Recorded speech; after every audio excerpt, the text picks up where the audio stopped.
I think it's the story is interesting, and I think it's I know for me, having gone through some of my own trials and tribulations to get to the point to where Champions Way came about.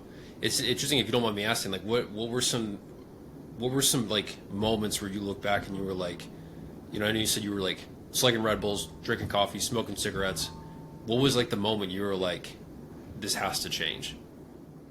Well, I think that my purpose and intention changed. My identity changed.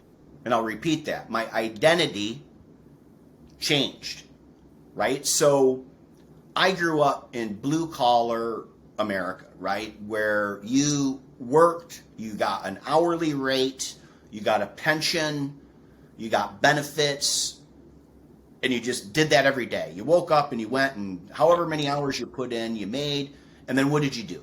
You bought the white picket fence house, you got married, you bought vehicles, you had kids, dogs.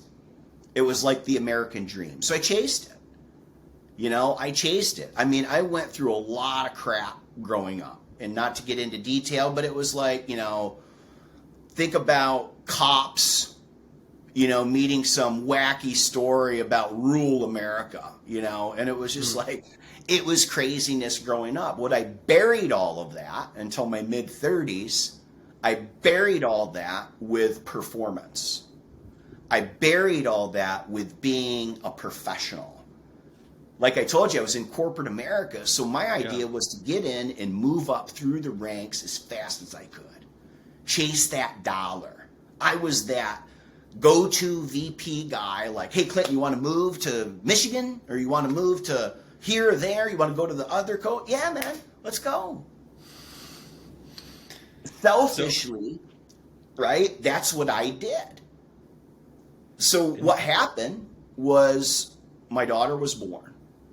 When my daughter was born, I said, wow, I can't do this. As a matter of fact, one day I came home on a Friday. I got into a big argument with the owner of the company, which anybody that knows me knows that I don't back down from anything, and I call shit how it really is. And I probably shouldn't have that day, but I got into an argument with the owner of the company, right? So here I am, this young man. We had just had my daughter. She was barely 8 months old, I think, at that time. And I walked in the door, and my wife greeted me, hey, how are you? Kiss. She goes, look. She goes, please, I need to go take a bath. I need 30 minutes. And I could tell that she was stressed, but I was too. And dumbass me, I said, well, hey, can you give me a minute? I need to unwind a little bit. I need to, just disengage. I need to, I need to have a beer. I need to chill. I need to relax. And I made the dumbass comment that said, what'd you do all day? And that was like a big mistake, because my wife, she handed me my daughter and she took off for a couple days. And here I didn't know how to raise my daughter. And I came to this awakening of like, God damn, dude, my daughter's 8 months old and I can't even handle this. Like, I'm calling my mom, my grandmother when she was alive, like, what do I do? How do I do this? And my wife wasn't doing it to be an asshole. My wife was doing it to prove a point. Right. Like, what did I do all day? I'm raising our daughter, right? I'm going through battles, right? As a new mother, things like postpartum, depression and anxiety, like all these things that I was so focused on being such a kick-ass VP, right, with a company and being Mr. Hotshot. Yeah. That I totally forgot about what was really important. Now, I've always been a great father. Yeah. It's not about that, right? It's about what was I still carrying with me when I walked through the door. And my wife and I had a chat that Sunday night. I remember it to this day. She says, look, when you walk in those doors, you're not VP anymore. You're super dad. So just as super VP as you are at work, you're going to be super dad, super husband when you walk in here, and I'll be super wife when you come home with a beer waiting for you. Fair enough? And I'm just like, yeah, it's a good proposition right there.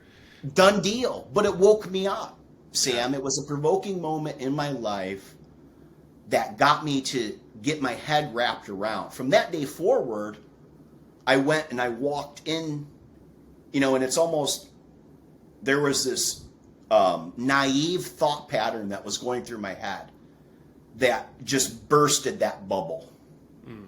Because then I walked through the doors of corporate America going, do these guys even give two shits about me? Or am I a number? Am I a number? Like, I was devastated. Like, you mean to tell me that I'm not ever, go back to six-pack abs, that confidence that I built up would carried me through to my mid-30s. Arrogance, cockiness, right? Now, it helped fuel me, and it helped the success, right? It helped all that, and I'm not a bad person, just aggressively arrogant in that way I was, and it stopped that bubble. And then it made me think like, shit, like this isn't what I really want. Had nothing to do with the money. I had got it all. I had spent it all. I'd got it again, spent it again, bought everything that I possibly could, the houses, the cars, the boats, motorcycles, the whole nine yards. And it didn't give me that gratification anymore. Yeah. Because I was helping people at scale. I was helping them get in shape, sure. Because I was managing people. Because I was provoking people. It's interesting you kind of got to that point, because I feel like it's common in a lot of people where we grow up, we achieve the idolized version of what we think we should be doing.